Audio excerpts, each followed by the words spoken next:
Kerala government ഇതിനെ പിടിച്ചിട്ട് തമിഴ്നാടിൻ്റെ ബോർഡറിൽ കൊണ്ടുവിട്ടു. അത് അപ്പുറത്തെ കമ്പത്തിൽ കയറി.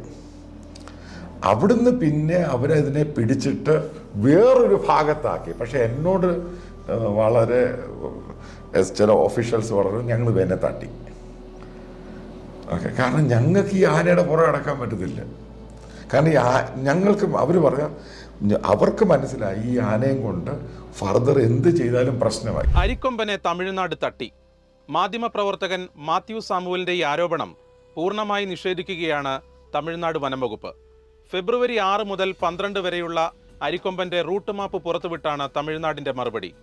ആന കളക്കാട് മുണ്ടംതുറ കടുവാ സങ്കേതത്തിലെ അപ്പർ കോതയാർ ഡാം സൈറ്റിൽ ആരോഗ്യവാനായി കഴിയുന്നു. അവനിപ്പോൾ അരിക്കൊമ്പനല്ല. ഏഷ്യൻ എലിഫന്റ് 5380 എന്നാണ് തമിഴ്നാട് വനംവകുപ്പ് നൽകിയിരിക്കുന്ന പുതിയ പേര്.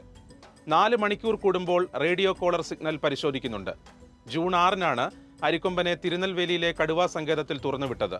കഴിഞ്ഞ 8 മാസമായി പ്രത്യേക സംഘം 24 മണിക്കൂറും ആനയെ നിരീക്ഷിക്കുന്നുണ്ടെന്നാണ് തമിഴ്നാടിന്റെ അവകാശവാദം. കാടുമായി പൊരുത്തപ്പെട്ട അരിക്കൊമ്പൻ ജനവാസ മേഖലയിലേക്ക് കടക്കാൻ ശ്രമിക്കുന്നതേയില്ല. പിടിയാനകളടക്കമുള്ള കൂട്ടവും സമീപത്തുണ്ട്.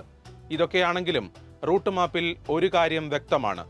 അരിക്കൊമ്പൻ ഒരു ദിവസം ശരാശരി 3 കിലോമീറ്റർ മാത്രമേ സഞ്ചരിക്കുന്നുള്ളൂ.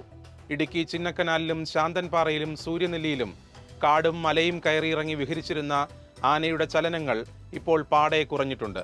നിരവധി തവണ മയക്കുവെടിയേറ്റതിൻ്റെ ആരോഗ്യ പ്രശ്നങ്ങളും തളർച്ചയും അരിക്കൊമ്പനുണ്ടോ എന്നതാണ് സംശയം. തമിഴ്നാട് വനംവകുപ്പിന്റെ റൂട്ട് മാപ്പ് തന്നെയാണ് ഈ സംശയം ബലപ്പെടുത്തുന്നതും. മുൻപ് ആനയുടെ ചിത്രങ്ങളും വീഡിയോകളും പുറത്തുവിട്ടിരുന്നവർ ഇപ്പോൾ വിവരങ്ങൾ വാർത്താക്കുറിപ്പിൽ മാത്രം ഒതുക്കുന്നതിൽ ദുരൂഹതയുണ്ടെന്ന് അരിക്കൊമ്പൻ ഫാൻസും ആരോപിക്കുന്നു.